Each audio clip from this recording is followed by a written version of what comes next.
Good morning and welcome to a new episode of In the Hot Seat. Today, I have with me Kash Mahesh, Group Executive of our Life Sciences Division. Kash, welcome. Thank you very much, Andrew. I'm looking forward to this conversation. Well, thank you for joining us. And I start with a pretty basic question. Kash, where did you grow up? What did you want to do when you grew up? Tell us a little bit about yourself. I was born in India. I did my schooling and undergrad in electrical and electronics engineering. When I was born, we were a very poor family and wanted to have a good life. So those combination of things about technology and opportunity made me move to the U.S. Yeah, I can imagine it was a big difference, but what a journey. It's been exciting, fascinating, and it was everything I was hoping for it to be. That's great. Kash, what's your favorite book? I've been consistent with nonfiction. Anything from management books to, I would say, game-changing books. Do you have one that you draw on that you say, boy, this is just a book that I will often reference because it really aligns with the way I want to lead and the way I think? Jim Collins' Good to Great, always a reference guide for me. More recently, you gave me two books, Andrew. Extreme Ownership, because every chapter talks about a principle, and I think that resonates really, really well with me. And your Good to Great reference is one that I will often utilize or talk about of a level 5 leader. First off, thank you for joining us. Why did you choose to come to ATS, and what was your thought process, and what excited you about our journey and you being a part of that journey? It was not an easy decision for me to move from a job that was perfect. For me to make the decision, it was two things, Andrew. One was to be back in life sciences. My portfolio had 20% in life sciences, my previous job. I wanted to get back to 100% life sciences. And the second thing was the journey that you had started 6 years back. You started when it was less than $1 billion, and we're over $2.5 billion now. I've been a growth leader all my life, and it matched your vision, what you want to do with the company.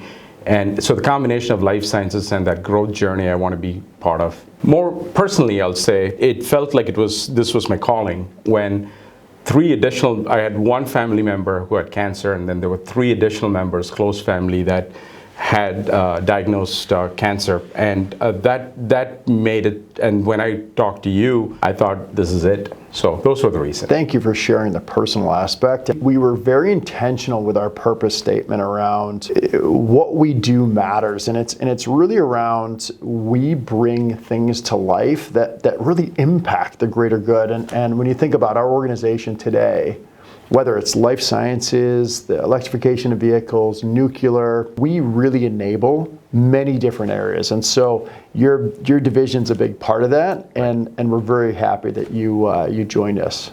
It all ultimately comes down to we positively impacting the quality of life. My life science group touches billions of people, whether it's a medical device or a diagnostic kit or a pharmaceutical product. It's all about the quality of life for people out there. Kash, everyone has a superpower. What's yours? Patience. So I'm patient with people, patient with process, but I don't shy away from the goals. Always achieve it.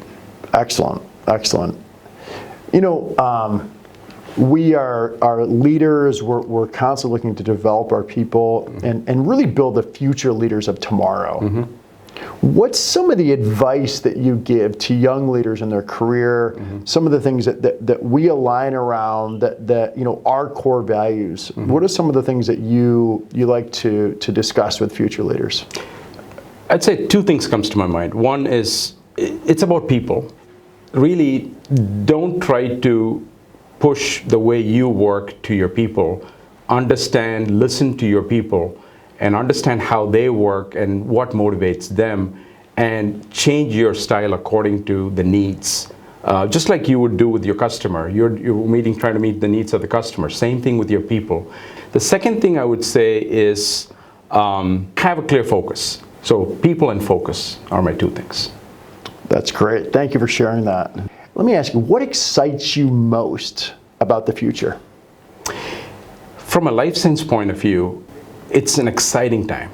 We can diagnose a lot of big diseases on a strip now. We can have cell-based and DNA-based diagnosis on a strip we didn't have before. Recently, you had a leadership conference where you brought everyone together. Yes. Give us kind of the one narrative or takeaway from that that you want to share to the global organization. The word that comes to my mind, putting the 4 days of activities together, is alignment.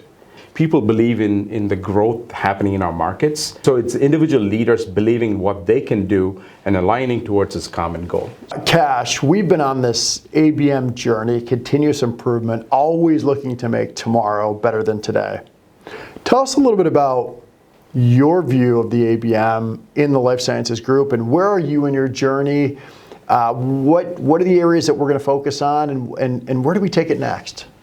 I jumped on the continuous improvement bandwagon way early in my career when I worked at GE. Everybody at that point had to be a green belt or a black belt. As we grow, ABM is going to be a major part, because efficiency is going to be key. We cannot be just growing just for the sake of growing. We want to have meaningful growth, and we're going to be optimizing our business as we grow. So ABM is going to be a huge piece of it. Kash, do you have any questions for me? How do you see ATS over the next 10 years?